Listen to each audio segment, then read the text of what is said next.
kesempatan kali ini, kami dari kelompok 5 dengan anggota saya, Inana Velanggraini, dan rekan saya, Gede Moreno, akan menjelaskan presentasi kali ini dengan tema pengolahan data penerima Kartu Indonesia Sehat menggunakan Transaction Processing System. Lalu latar belakang yang kami ambil pada kasus kali ini adalah karena Kartu Indonesia Sehat atau KIS merupakan program pemerintah yang data penerimanya diolah menggunakan cara pembukuan sesuai dengan wilayah penerimanya. Tantangan yang dihadapi adalah terjadinya penumpukan berkas, kerusakan berkas, kesulitan dalam pencarian data, dan terjadinya duplikasi data dalam proses penjemputan data. Hal ini juga dapat menyebabkan kekeliruan pada proses pengelolaan data.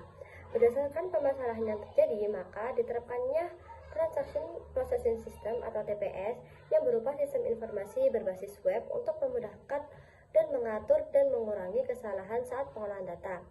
Transaction Processing System untuk pengolahan data ini memberikan kemudahan bagi pengguna dalam penginputan dan pengolahan data. Selanjutnya, setelah kami membaca kasus tersebut, ditemukanlah 5 masalah utama yang menjadi pemicu kasus kali ini. Yang pertama adalah karena penumpukan berkas, yang kedua kerusakan berkas, yang ketiga pengelolaan data yang lama, yang keempat kesulitan dalam pencarian data, dan yang terakhir karena duplikasi data dalam proses penginputan. Nah, solusi yang dapat dihadirkan dari permasalahan tersebut adalah dengan diterapkannya Transaction Processing System atau TPS. Nah, TPS sendiri ini merupakan sebuah sistem yang berinteraksi langsung dengan sumber data yang bertugas sebagai pintu utama dalam pengelolaan data transaksi, pengolahan rekaman, dan laporan transaksi yang mendukung operasional organisasi dan keperluan sistem informasi yang disajikan dalam bentuk laporan sesuai dengan hasil pemrosesan.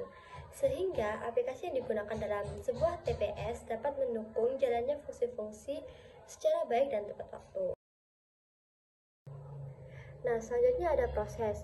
Proses sendiri terbagi menjadi 2, yaitu pengguna dan peran. Kemudian yang kedua ada struktur sistem. Nah, pengguna dan peran ini berisikan operator yang bertugas memasukkan data ke dalam sistem dan mendapatkan balasan berupa data yang telah dientrikan. Kemudian ada admin sebagai level user tertinggi yang dapat mengatur dan mengelola sistem. Nah, untuk struktur sistem itu sendiri, sistem yang dirancang terdiri dari satu database yang memiliki 4 tabel yang saling berelasi untuk mengakomodir penyimpanan dan pemanggilan data. Halaman sistem dirancang terdiri atas beberapa halaman. Baik, untuk fitur dan fungsi utama ada beberapa halaman. Yang pertama itu halaman login. Halaman login adalah sistem yang digunakan sebagai halaman utama, digunakan level user yang ada memiliki level verifikasi akun dengan menyebutkan username dan password.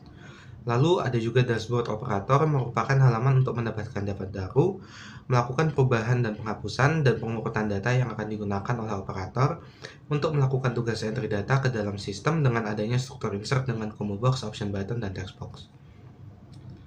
Selanjutnya ada halaman entry data. Halaman data penduduk merupakan halaman yang digunakan untuk mengakomodir data yang telah di-entry sesuai dengan kolom yang diinginkan dan digunakan untuk menampilkan data yang telah diinputkan oleh operator. Pengguna juga dapat melakukan pencarian data sesuai dengan kata kunci yang diinput. Selain itu juga ada halaman untuk menampilkan data penduduk, terdapat menu tambah, hapus, dan edit. Selain itu juga terdapat menu untuk searching data yang diinginkan. Lalu ada halaman data nagari. Halaman data nagari merupakan halaman yang digunakan oleh admin untuk mengentrikan data nagari. Data dimasukkan sehingga operator dapat mengakses data dari combo box yang telah disediakan pada halaman operator.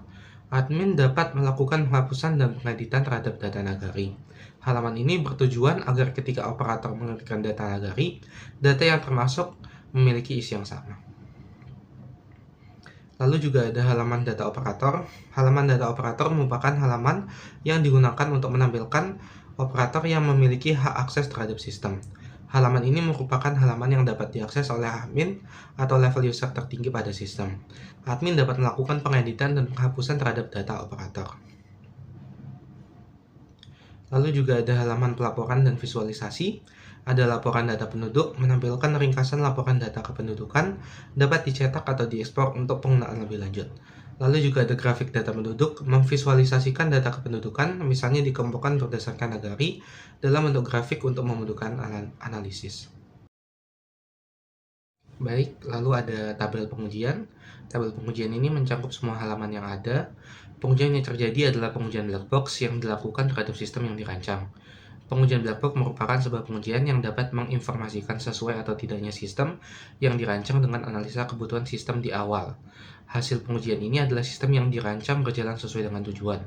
Setiap menu berjalan sesuai dengan fungsinya dan mengeluarkan output sesuai dengan tujuan setiap halaman. Setelah penjelasan yang dijelaskan tadi, dapat ditemukan hasil bahwa data dapat digunakan dengan baik oleh pengguna. Berdasarkan tujuan sistem, dibuatnya TPS yang dirancang dapat menyimpan data dan proses pemanggilan data dapat berjalan dengan baik. Sistem yang dirancang dengan transaksi data dapat meminimalisir kesalahan yang dilakukan oleh pengguna. Setiap halaman yang dirancang setelah pengujian dilakukan dan diperoleh hasil bahwa setiap halaman dapat berjalan baik sebagaimana mestinya. Kemudian kesimpulan yang kami ambil adalah sistem ini dirancang untuk menyederhanakan tugas pengelolaan data kependudukan dan administratif. Sistem ini memastikan keakuratan data, menyediakan kontrol akses berbasis peran, dan menawarkan alat untuk analisis dan pelaporan data. Kemudian pengujian black box mengonfirmasi bahwa sistem berfungsi sebagaimana mestinya, memenuhi persyaratan yang ditetapkan selama proses desain. Baik, setelah itu bisa dilihat sumber daftar pustaka yang kami gunakan dalam presentasi ini. Itu saja presentasi dari kelompok kami. Semoga berfungsi, membantu, dan mohon maaf jika ada kesalahan. Terima kasih.